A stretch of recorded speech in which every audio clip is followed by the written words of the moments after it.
जी, ये एक 4-5 दिन से ये मसला चल रहा था कि केपी का पूरे मुल्क के साथ जो है एक किस्म का राब्ता बहुत, अगर ख़त्म नहीं हुआ तो महदूद हो गया हुआ था। मेजर शाहराहें जो थीं वो बंद थीं, इसी तरह गिलगित बल्तिस्तान के रास्ते भी बंद थे, कश्मीर के रास्ते भी बंद थे। तो अभी रिपोर्ट्स लेंगे, अपने कॉरेस्पॉन्डेंट से भी पेशावर में बात करेंगे कि बताया जा रहा है कि काफ़ी हद तक ये मामला क्लियर हो गया है, सुलझ गया है। ये बहुत अहम था क्योंकि 5 दिन से देखें आप, लोगों को मुश्किलात हो रही थी, आना जाना नहीं था, और वैसे भी ऐसे मामलात का वफाक और इकाइयों के तल्लुकात के ऊपर और लोगों का, अवाम का तल्लुकात का एक दूसरे के सूबों के साथ उन तल्लुकात के ऊपर एक असर रह जाता है और उसका नुकसान होता है, फेडरेशन को नुकसान होता है। तो एक तो ये मामला है। अभी ये कि किस हद तक ये मामला निपट गया है कि अभी चल रहा है, क्योंकि गवर्नमेंट ने कल भी जो है बड़ा सख्त इसके मतलब रवैया रखा था कि इसको खाली कराया जाएगा। फिर मोहसिन नकवी साहब का आज आपने सुनवाया कि उन्होंने भी ये इंदिया दिया था कि वो इसको खाली करवाएंगे। फिर आज हाई कोर्ट ने ये ऑर्डर दिया है। सुहेल आफरीदी चीफ मिनिस्टर जो हैं, उनका जो रोल है वो बड़ा मुश्किल रोल है। वो एक किस्म की पीटीआई के लोगों ने उनसे उम्मीदें भी बहुत लगाई हुई हैं, मगर वो चीफ मिनिस्टर हैं तो उनके लिए ये कानूनी तौर पे और आईनी तौर पे लाजिम है कि हाई कोर्ट के ऑर्डर को फॉलो करें। वो काफ़ी हद तक हमें बताया जा रहा है कि वो फॉलो हुआ है, किस हद तक वो रह गया नहीं रह गया, और इसके क्या पार्टी के ऊपर असरात, क्या जीत हुई, हार हुई या कोई अच्छा हो गया। क्योंकि इतलाएँ यही आ रही है, अभी आपने इब्तदाइये में भी दिखाया कि सलमान अकरम राजा ने कहा कि ये एक अच्छी इतला आई है कि इमरान खान के ने अपनी बुशरा बीबी से उनकी मुलाकात हुई है और बुशरा बीबी ने अपने ख़ानदान को ये इतला दिया है कि उनकी आँखों की सूरत हाल पहले से बेहतर है। अभी ये पीटीआई का अभी भी एक मसला चल रहा है कि उनकी शिकायत है और उनका अभी भी ये डिमांड है कि उनके ख़ानदान के लोगों की इमरान खान से मुलाकात कराई जाए और उनके डॉक्टर्स की जो है मुलाकात करवाई जाए।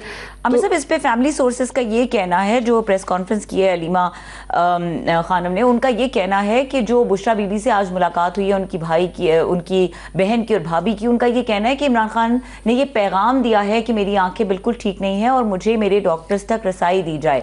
तो ये कॉन्ट्रडिक्शंस भी हैं जो ये मुतजाद किस्म की रिपोर्ट्स हैं। गवर्नमेंट के क्लेम और है, उसके बाद पार्टी के भी अंदर पार्टी भी मुनकसम हो गई है ना। अब अली अमीन गंडापुर साहब ने टोटली डिफरेंट लाइन ले ली है और 2-3 धड़े नज़र आ रहे हैं। फिर अलीमा बीबी का आप ये बयान बता रही हैं, मगर आपने इब्तदाइये में सलमान अकरम राजा का दिखाया कि जिसमें उन्होंने कहा कि उनको घड़ी की सुइयाँ बेहतर नज़र आ रही हैं। सो ये इसका जो हल है वो तो अल्टीमेटली एक क्या हर्ज है कि अगर उनके डॉक्टर्स के साथ ज़ाती मुआलिज से भी अगर कंफर्मेशन करवा दी जाए, और जिस तरह गवर्नमेंट का ये क्लेम है कि उनकी आंखें आगे से बेहतर हैं, तो इसमें कोई हर्ज नहीं है। मगर बहरहाल ये कभी मसला किस हद तक टला है नहीं टला है, तो मेरा ख्याल है गेस्ट से शामिल करने के बाद इस पे जी हमारे साथ मौजूद है साबिक वफाकी वजीर इत्तलात। स्टूडियोज में हमें ज्वाइन करें मोहम्मद अली दुरानी, और bureau chief 92 news Peshawar Mumtaz Bangash भी हमारे साथ मौजूद हैं। जी आमिर साहब। जी, मैं बहुत शुक्रिया आप दोनों के हमारे प्रोग्राम में ज्वाइन करने का।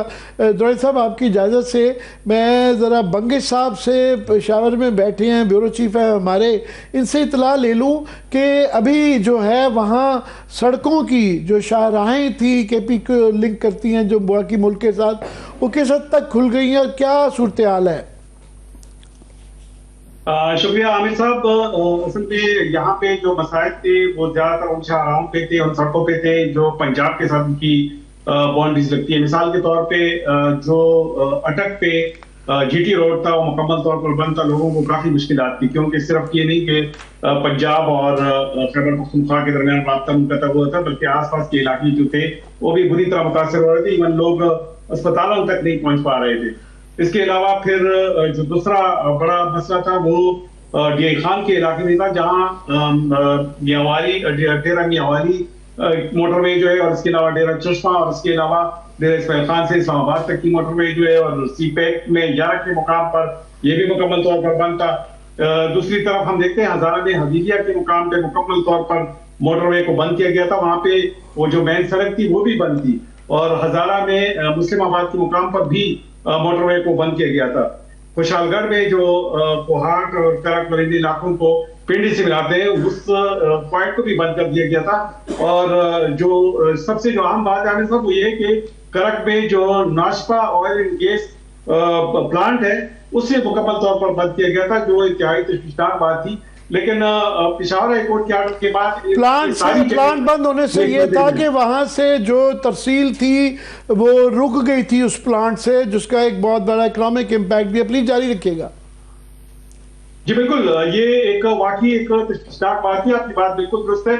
और इसके अलावा जो अब मसला पेश आ रहा है वो ये है कि सवाबी इंटरचेंज है जो मेन पेशावर मोटरवे को इस्लामाबाद से मिलाती है, ये वाहिद एक रास्ता है मोटरवे का, वो अब भी बंद है। वहां पे लोगों के साथ मुज़ाकरात भी हो रहे हैं, पुलिस की तवायत हैं, वो भी वहां पे पहुंचे हुए थे थोड़ी देर पहले, तो वो उनके साथ मुज़ाकरात कर रहे हैं। लेकिन वो लोग जो है वो मुज़ाकरात पर आमादा नहीं है, ताहम वो सड़क के ऊपर बैठे हुए हैं मोटरवे के ऊपर, तो वो नहीं खुल सका है। हालांकि उससे इस तरफ जो रशकई का जो पॉइंट था जो बरदात को मिलाता है मोटरवे से, तो उसको भी वहां से कारकुन जो है वो मुंतशिर हो गए हैं, और वहां पे अब कोई धरना नहीं है, इन सारी जगहों से वो हो गए हैं। लेकिन ये सवाबी का जो इलाका है ये अब भी वहां पे मुश्किलात जरूर है। बकर का जो इलाका था, जो मीर खान और बकर का जो इलाका था दरिया खान पुल के करीब, उसको भी क्लियर कर दिया गया था, वो भी अभी तक बंद था, लेकिन आप उसको क्लियर कर दिया है। तो तकरीबन तमाम जो आईजी थे, आईजी पुलिस, उन्होंने तमाम जो रीजनल ऑफिसर्स थे पुलिस के और जो डीपीओ थे उनको हिदायत दी थी, और उन हिदायत पर मनवान अमल किया गया, और ये सारी जगह जो है वो खोल दी गई। अगरचे कुछ इलाकों में पीटीआई के जो कारकुन थे वो इस पे बरान नजर आए, लेकिन बाद में लगता ये था कि शायद इनको पीटीआई की क़यादत की जानिब से ये हिदायत मिली थी, जिसके बाद उनको ये इलाके क्लियर करने पड़े। लेकिन अभी तक मैं आपको ये बात बता दूं कि इनमें ज्यादातर इलाके ऐसे थे कि जहां पीटीआई की क़यादत में से कोई लोग मौजूद नहीं थे। कारकुन अपने तौर पर एक आप ये कह सकते हैं कि एक मौत की तरफ मौजूद थे। वो अगरचे उन्होंने कोई दंगा फसाद नहीं किया, लेकिन वो मोटरवे पे जरूर बैठे थे और वो किसी को अलाउ नहीं कर रहे थे। तो ये जो सुहेल अफरीदी है और ये जो क़यादत के दूसरे लोग हैं, ये जो कहते हैं कि कारकुन खुद निकल आए हैं, तो ये सबसे बड़ा दिया ये था कि जब खुद वो निकल आए हैं तो जाहिर है फिर उनको संभालना भी मुश्किल था। लेकिन पेशावर हाई कोर्ट की जानिब से जब ऑर्डर्स आए तो तब उनके पास और कोई रास्ता नहीं था सिवाय इसकी कि वो मुंतशिर हो जाए। लेकिन अब ये मसला फिलहाल सवाबी तक महदूद है, बाकी सूबे की जितनी भी पॉइंट्स है वो तकरीबन सारे क्लियर हो गए, कोई 16 के करीब पॉइंट्स थे। आप ये कह रहे हैं कि सवाबी की मोटरवे है जो कि मेन आर्टरी है, वहां अभी मुकम्मल तौर पे खाली नहीं हुई, उसको भी करवाया जा रहा है? जी बिल्कुल, उसकी कोशिश की जा रही है। वहां पे जो लोग हैं उनसे भी बातचीत चल रही है।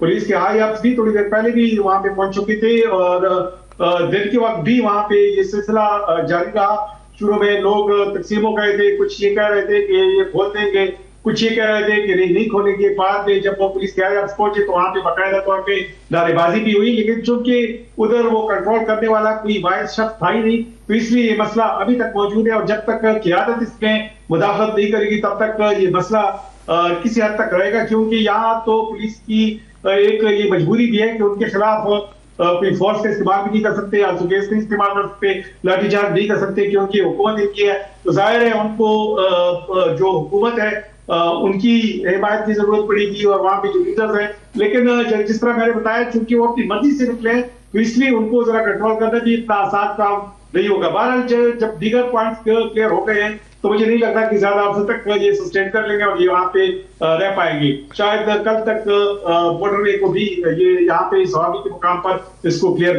कर दिया जाएगा।